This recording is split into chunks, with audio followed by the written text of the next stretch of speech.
Hi, everyone. We still have a few minutes, 2 minutes, I think, until we're going to get started with the Q&A. But while people are joining the room, I just want to invite you all to feel free to go ahead and put questions you may have into the chat, and we'll make sure we get those answered once we get started here in just a few moments. But yeah, welcome and excited to have you here and to talk more about enriched experiences. That was a great presentation.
All right, well, it is 2 o'clock on the nose, so we're going to go ahead and jump right into our Q&A. So hi, everyone. Welcome to the ABMA Behavior Month's first event, and thank you for joining us on Freestyle Friday for what a great presentation about enriched experiences from San Diego. And my name is Tim. I'm the Behavior and Enrichment Manager here at the ABQ Biopark and Director on the Board of Directors for ABMA. So before we get going, I'm going to go through a few quick logistical reminders. You probably have heard a lot of these, especially if you've been attending virtual conferences, but bear with me. So before we begin, I just want to remind you that during the session, all of you have the ability to turn on your audio and share your video. But when you're not speaking, we just ask that you remain muted to ensure that there's no background noise while other people are trying to speak. We'll be inviting you to participate during the meeting, and that can be through live discussion or through the chat feature. You can go ahead and pop questions right in there, and I'll be monitoring that to make sure we get those all answered. And so then this meeting is being recorded. I believe you all saw that when you logged in, but it will be available for viewing shortly after this. And we'll advertise that link to view it on our Facebook page. And like I said before, this is a live Q&A. We do have some questions that were presented before we got here to the Q&A, so I have those as well. But really encourage you to participate today. Please feel free to pop any questions in that chat. And so then just a few other quick reminders. If you're not yet an ABMA member, now is a great time to join because it's $5 off all memberships in October. And if you are an ABMA member, great. And be sure to check your emails as there are some really cool opportunities that are going to be coming up throughout the month. So with that, I think we should go ahead and let's begin. So I'm really excited today to get to introduce Greg Vicino, the Curator of Applied Animal Welfare at San Diego Zoo Wildlife Alliance, as well as Jessica Scheftel, who is a Wildlife Welfare Specialist, has been at San Diego for 15 years, and Luisa Radosevic, sorry if I messed that up, Luisa, but she's also a Wildlife Welfare Specialist and has been at San Diego since 2017. So I see you guys already have your videos up. It's great to see you all. Thanks, Jessica, for that great and really informative presentation. And so maybe we can just launch right into it. I have a question from before the Q&A, just about, what kind of species and groups in general do you think are benefiting most from these enriched husbandry experiences and enriched events? And are there certain traits you see in individuals or species that really lend themselves to creating these enriched experiences for animals? Yeah, I think, which species benefit the most from it? I think it's all of the species. We've done most of our work with large carnivores or omnivores just because that's where we've started in our program. But we've recently also been working with a few reptile species and have seen some encouraging results from them as well. Yeah, that's really great. And, I had you just launch right into an answer, but maybe if you each just wanted to say hi before we really go into more questions, that would be great too. Sorry for that. But yeah, Jessica, if you want to... Hi, everyone. Thanks for joining us here. Nice to see everyone. Hi, everybody, and good to see you again, Tim. It's only been 2 days. Yeah, exactly. I know. Quick, time flies, right? All right, cool. Well, that was great, Jessica. Thank you. And so you kind of mentioned this, but another question came up just about, and what can this be used with all sorts of groups of animals, including ambassador animals? That was one that I think came up. Louisa, you take that one. I mean, like Jessica said, yeah, it can be used for any species. I think the tool is really about the behavior workflow tool that I think Jessica introduced in the talk. It's really about thinking about natural history behaviors. So for any species that we have in our facility, that tool can be applied, even if they're, a mass ambassador animal, if they're in a large field habitat, if they're, in a more traditional enclosure. I think the tool is really meant to lend itself to all different types of species. So I'll pile on there and say, I think what separates it from like more traditional programs is that we really strive for it not to be resource dependent. And I think culturally in our institutions and in our training and what we learn and who we learn from and how we learn to do all this stuff, we really think that every innovation is reliant on resources, right? Everything has to be that I need a better exhibit, I need more money, I need more toys, I need more this. The underlying kind of philosophy behind this is just changing our perspective. And so right in line with what you said, there often you run into it where people are like, that's fine, that'll work great for an exhibit animal, but it won't work for an animal in holding, and it won't work for an ambassador animals because we have different agendas and they have different agendas and they have different agendas. And that was really one of our goals from the beginning, was a universal fit. And so when you really strip everything down and all the words and all the fanciness and everything down to it, what we're talking about is just literally flipping the way you perceive husbandry from the perspective of human schedules, human limitations, human resources, human constructs, to the other side of it, which is the outcome of how natural history manifests itself in all the species that we work with. So some of the more successful practitioners of this have been in the Animal Ambassador program, specifically at the park, and they've done some amazing stuff with their snakes and their birds. So we've definitely seen it kind of come across, but again, it's more of just flipping that philosophy rather than pigeonholing it to a species. Yeah, no, I love that. And I love that you touched on the human component of it too, because I think we all know, that is at the bottom line of everything we do for our animals. So that led me to another question we have, which was just about, this program sounds like they're starting to move towards behavioral outcomes, and that maybe was a difficult shift for this program. So do you have any advice for, people who are trying to get their team on board with this kind of program? What would be a good place to start with someone who might be, a little bit hesitant to embark on these enrichment experiences? Yeah, I think it's really all about having an advocate, right? You have to have at least one person to advocate for the process.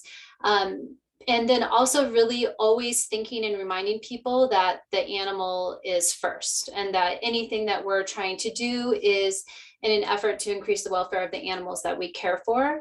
I think we've definitely seen where when we have a success and other people see that, that's obviously a huge catalyst to getting people on board. But we've gone through this program with people who have been in the industry for 20, 30 years, who, didn't want to change or really didn't see the reason why. And some of those people have grown so much through the process that they have a completely different outlook on how to care for some of the animals that they do on a daily basis. So it's never easy. It's that human component again, right? Like that's the hardest part about this is the people, like almost everything. But I think once a couple of people start to get it and get on board, it just kind of grows from there. We have a couple formulas we use. We make working groups.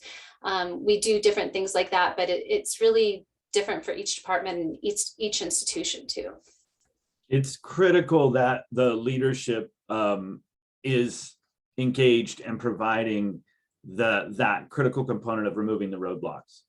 Because all of you can sit there and watch, and you're probably thinking, oh, that works for them, but I couldn't do that because I have a 10 o'clock thing. or we couldn't do that because, you know, the tarp is blue and not black, you know, whatever. There has to be somebody in that room when you're going through this process that can say, we can change that tarp. You don't have to do that at 10. We can move this. You know, I see Nikki Boyd has joined us. You know, she's in a leadership position in our organization, has a big responsibility for a large group. She's there removing roadblocks. So when they come up with great ideas, that's what she's doing, is saying, I can now make this a reality.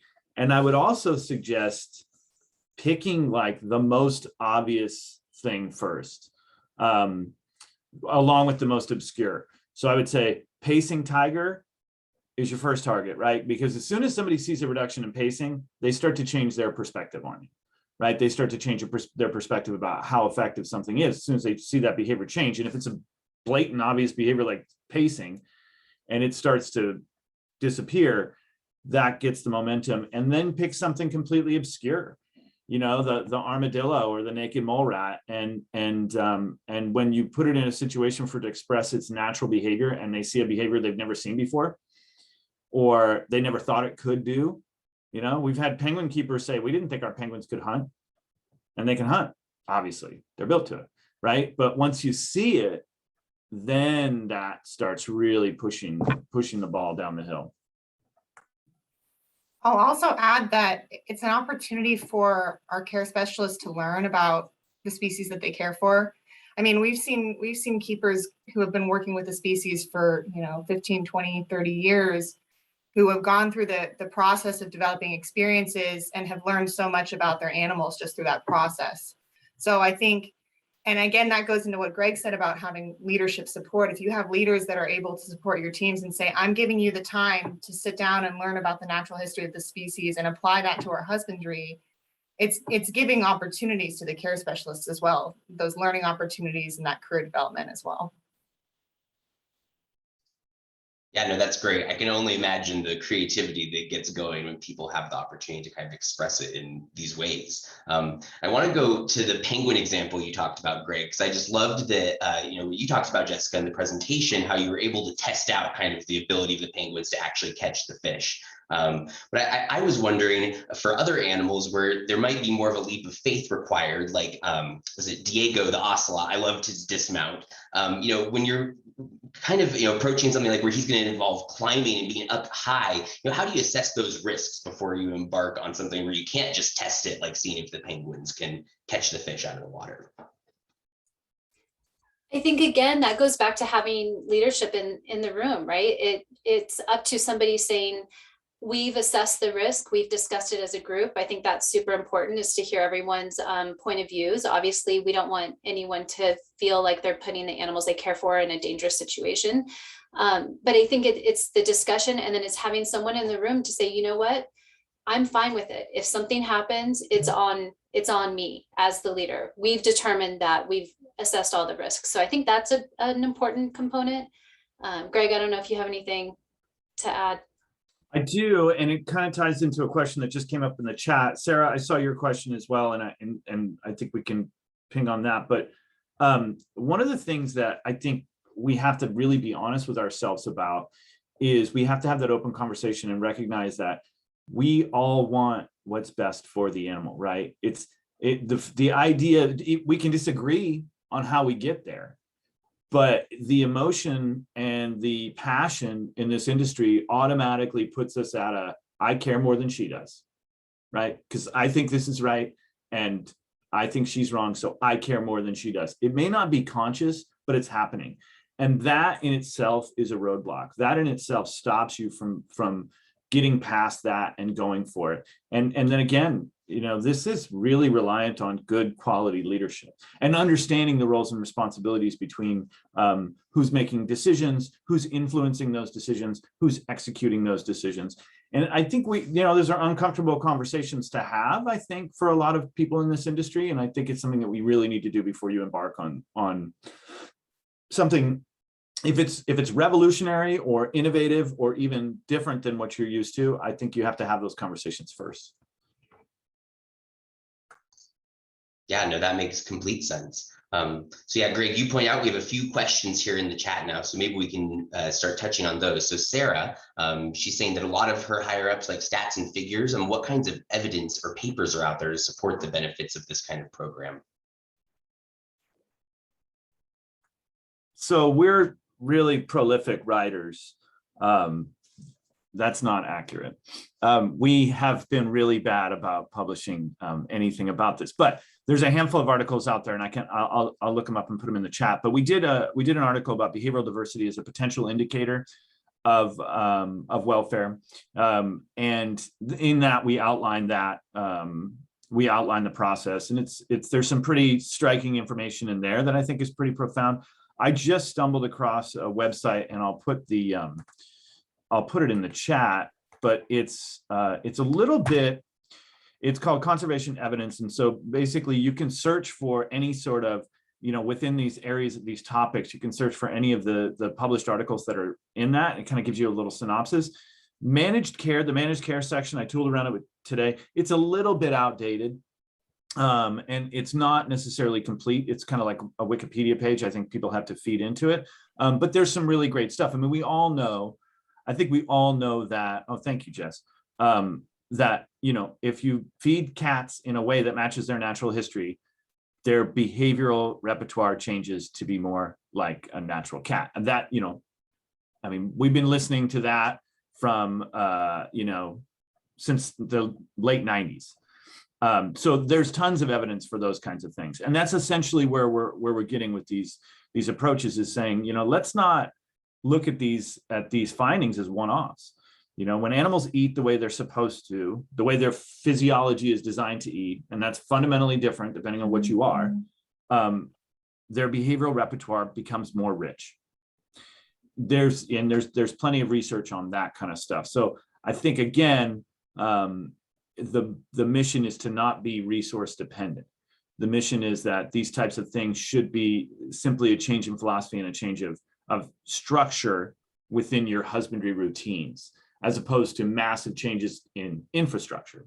When we have opportunities in new construction or something like that, yeah, you'd like to do that. But we all have to live with, 100-year-old zoos and outdated exhibits and things like that. So we can't use that as a roadblock.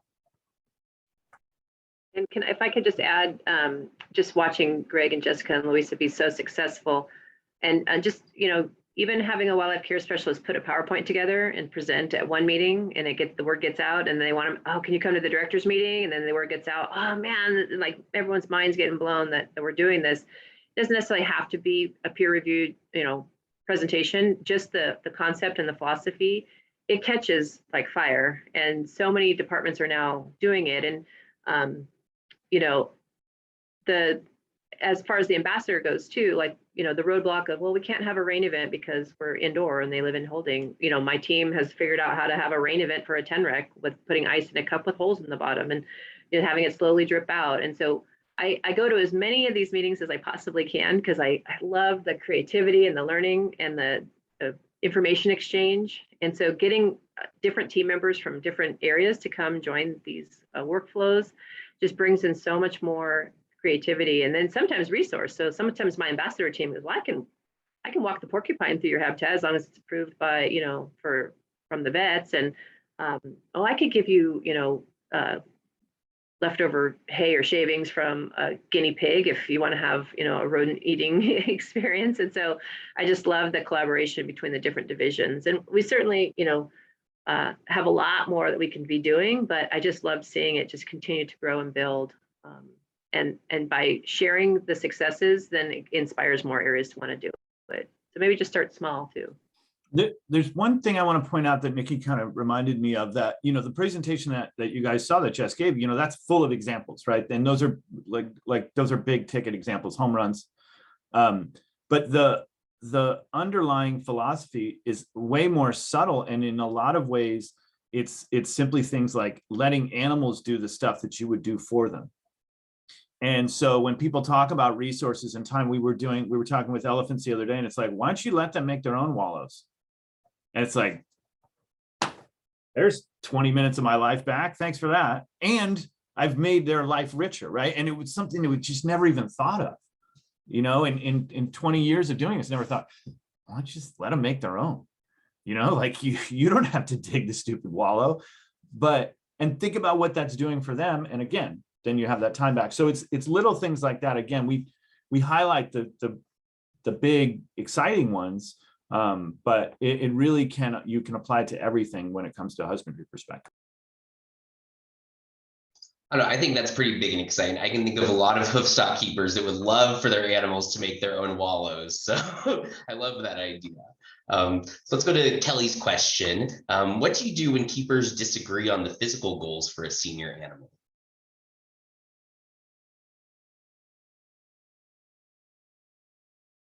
Louisa, you haven't had much to say, and this one's really difficult. So why don't you tackle this one? I was kind of hoping you would hop on this one. Yeah, I don't know if I have a great answer for that. I mean, we have to tailor these experiences to each individual animal, right? So it is thinking about what are the experiences we can provide for a senior animal. What is it like being a senior animal in the wild? What are those experiences like? I don't know about keepers disagreeing. Can I? Please. As someone who has a lot of geriatric animals and manages Diego, you know, I think that there's good discussion and compromise that can happen. So sometimes if you're thinking, well, if they're going to be climbing up here, and what if they fall? You know, can you pad it with hay? Can you come up with some, you know, solutions to help mitigate it? Maybe you want them to climb really high, but you start down lower and you see if they can do it, and then you realize, wow, they actually can. And you know, I've had older animals injure themselves, so it's certainly something front of mind for me as an ambassador manager, that I don't want the animals to hurt themselves. But I think compromise and discussion and brainstorming solutions to that challenge or that problem. And maybe it's a gradual step, just like approximations in training. It's like, okay, well, we want to get to this goal, but maybe we take these baby steps to make sure we're not overexerting them. You know, maybe there's a scoring chart where they stiff the next day, you know, and some other objective measures to try to evaluate if you're injuring your animal. But definitely a good point, Kelly, just to keep that in the back of your mind, is that you don't want to push them so far that they end up getting injured. So my answer to that would be, you know, pretty simple. If you guys are disagreeing about the physical capacity of the animal, then build an experience about its cognitive capacity. Work on that, you know, do that. And then, you know, and then that way, at least you can feel satisfied. You know, I mean, people think about like pinioned birds. We've taken away this entire suite of behaviors that's like what they're built for. How do we, you know, especially migratory birds, you know, flamingos and things. It's like, how do you replicate that? Well, I can't replicate it physically, and I'm not going to let that be my roadblock. So I'm going to have to replicate it with what's the cognitive. We run the cognitive process through the workflow, and we say what kind of decisions need to be made in order to do these things, and can we emphasize that as part of their routine? So that, again, it's a very simplistic kind of silly answer, but it's true. I would just say, okay, well, let's work on his brain then. No, that's, I think, great. And so I think you both kind of touched on the idea of building these experiences. So I wanted to skip Brittany's question, just go to Kathy's, because it seems like the right moment for it. So Kathy's asking if you can talk a little bit about how the animals reacted to the first levels of the experience, and specifically talking about the tigers, if you think the layers you set up were noticed by the tigers, and that in future experiences they reacted to those things, and what was the learning process like for those experiences? Yeah, I mean, I think it's something that's really hard to measure, right? Like, especially if you don't have cameras or if you don't have someone watching them. But we've noticed some more interest in the taper scent. Like I said in the presentation, basically tapers meant nothing to the tigers. I think we've seen an uptick of at least some sort of exploratory behavior when they smell the taper scent. But I think it really depends on the animal and how often you're able to give the experience, because I mean, you all understand it's a cue and then there's a reaction. So it's doing it repeatedly. I think that we're going to get stronger and stronger associations. The taper experience was a little different because they don't have those carcass all the time. So we only have, you know, a few chances a year to get to do that. But I think other animals might be picking up on it more. And I think we look at it just like training, right? You know, some animals, they train quickly, some don't.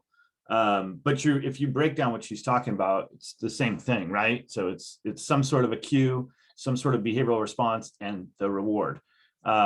So it's essentially training stretched out three-dimensionally in front of you as their life.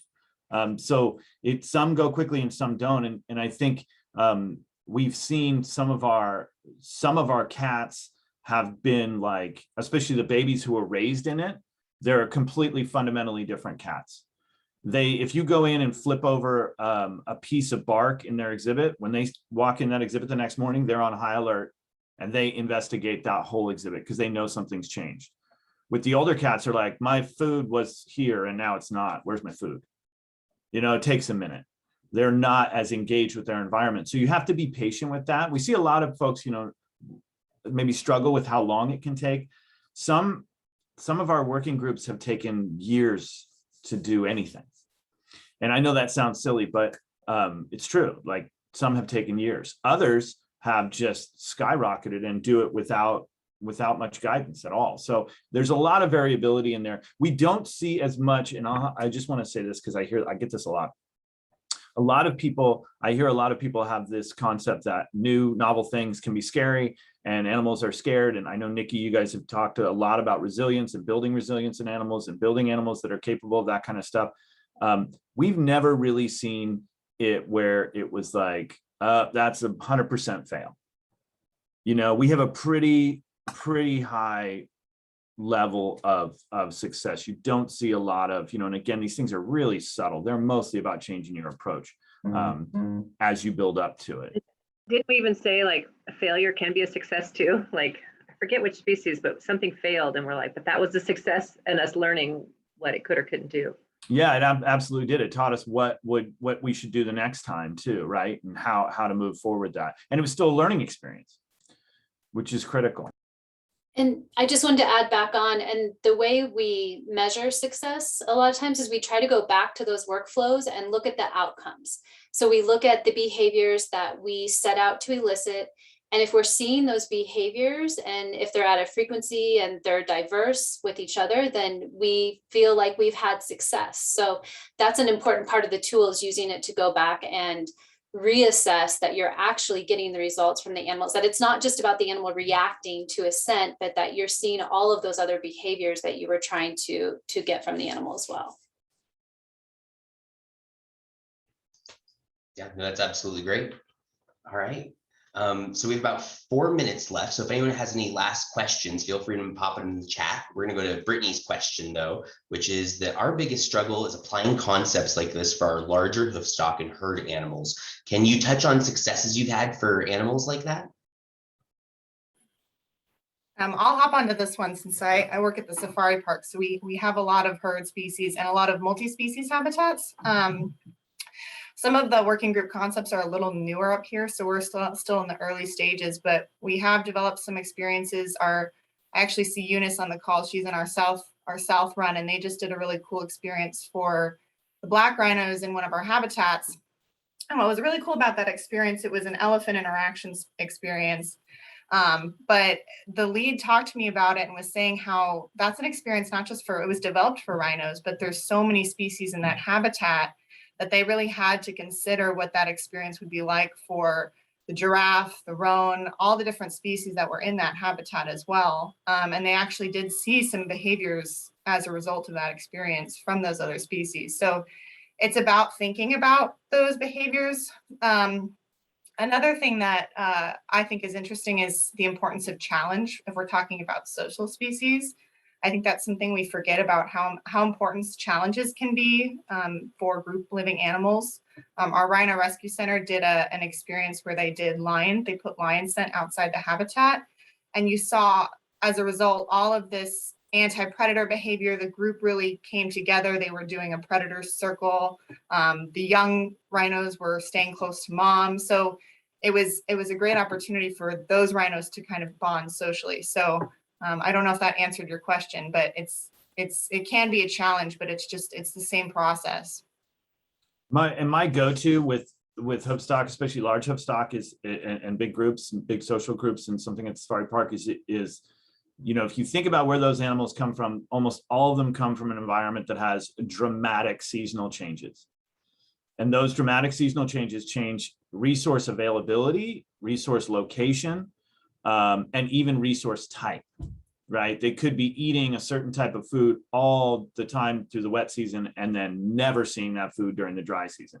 And processing it the way they process it during the wet is fundamentally different than the way they process it during the dry. So we tend to forget that they have this really complex suite of problem-solving abilities to manage those types of things built into their natural history. And that's a great spot to take advantage of because it's a really easy one. And it's also pretty profound. And it's not traditionally the same for other animals. So I like looking at hoofstock from that perspective, is like really looking at experiencing, giving them an experience to like, what are the 18 steps that you need to know to find out that you're about to go into 3 months of drought and you're going to eat stuff that's different for the next 3 months. And you're gonna have to find it differently, and it's going to be harder to find, you know. And what are the 18 steps that lead up to the fact that it's about to start raining again, it's about to get easy, and you're about to get, you know, over conditioned, as our nutritionist would say. I like to think about it like that. Yeah, no, that's great. So it looks like Sarah popped a question in. We have some animals that rotate onto exhibits. How do you provide multi-day experiences if they're not in the same exhibit area each day? Kind of sounds like you already are. Yeah, that's true. And I would say too, that just remember, it's not about any one single input. So just because they're not in the same space doesn't mean that you can't still have an experience. In fact, we're using animals that are moving from space to space, whether it's permanently or for the day or a week, as part of their experience. So we're doing things like, if a cat's moving from one habitat to another, maybe the resources are diminishing in his home habitat. Maybe there's less food, maybe there's less bedding available or shelter. And then when they're moving, they're finding these, you know, more rich, lush resources. So like Greg said, I think changing habitats is actually a benefit to creating these multi-day enriched events. Yeah, I would want to add some sort of a learning mechanism there too, you know, some sort of again, giving them their sensory skills back. That I don't have to wait for Sarah to show up, because I know that when I smell this, that means that there's going to be a resource opportunity for me in a different place. And I think you can probably build onto that. But yeah, Jess is right. It's not confined to just that thing. We're trying to layer cognitive decision making for every animal every day. And that's even more fun, because I don't know if you already do it, but if you can somehow give them a choice of where they're going to go, or make them meet some sort of challenge to get to the next resource. We just did a very small experience with our rhino here at the zoo, where he had to crash through all of these old browse bones to gain access to the other half of his habitat, which is something he never does, but he did it effortlessly. And, you know, you saw this kind of like charging behavior of a rhino. So, you know, if you think about those, like Greg said at the very beginning, what is it that we do for them that they can do for themselves? And then add in that challenge that Louisa was talking about too. I think that's the key to so many of these experiences. Yeah, no, I love that. I mean, what more do we want than our animals to understand that their behavior has meaning in our environment? So that's really, really cool. Well, we're at 2:31, so we're a little over time, and I want to respect everyone's time. Is there any last things you want to share with us before we go, Jessica, Louisa, or Greg? Keep it up. Don't get discouraged. Call us if you need help. If anyone doesn't already know this, I learned this at AZA this week, but in the chat, if you go down to where you can type a message, there's 3 dots on the right-hand side. You can save the chat to a file, so you'll have access to those papers that Greg and Jessica put in there. That's awesome. Thanks, Nikki. I didn't even know that, so that's great. I know, I'm like, let's share the knowledge.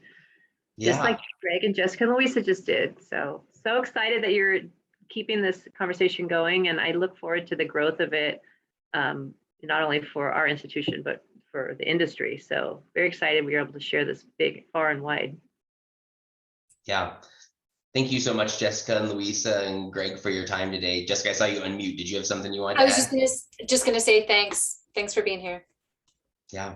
Well, we'll be coming back to this topic at the end of the month, but I hope you all join us for more of our Behavior Month events coming up. And make sure you check out the ABMA Facebook page to get the calendar of what all those events will be. All right, well, with that, thank you for joining us today, and I hope you all have a great Friday and a great weekend. Thanks, everybody.